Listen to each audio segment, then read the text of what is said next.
Est-ce qu'il est intelligent en fait d'investir dans un premier temps dans sa résidence principale quand tu es, en France, ou il faut investir d'abord dans du locatif? Je vais attendre quand même la réponse, mais bon après je donnerai un peu mon avis, mais on va attendre de voir ce qu'il dit déjà.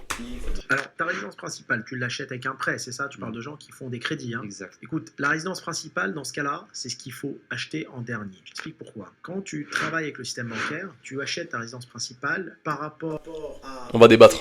à te retrouver tout de suite bloqué. Tu vois? C'est-à-dire que, je te donne un exemple, si tu gagnes 5 000 euros par mois et que tu vas rembourser ta résidence principale, en général, avec les banques, c'est à peu près 30% au maximum de ce que tu gagnes. Allez, on va dire que tu peux monter à 2 000 par mois. Après, tu peux plus rien faire. Tu es bloqué. Il faut d'abord acheter des choses que tu loues. Il faut d'abord faire de l'investissement. Est-ce qu'il est Bon. intelligent? Tout n'est pas vrai, tout n'est pas faux dans ce que je viens de vous montrer comme extrait.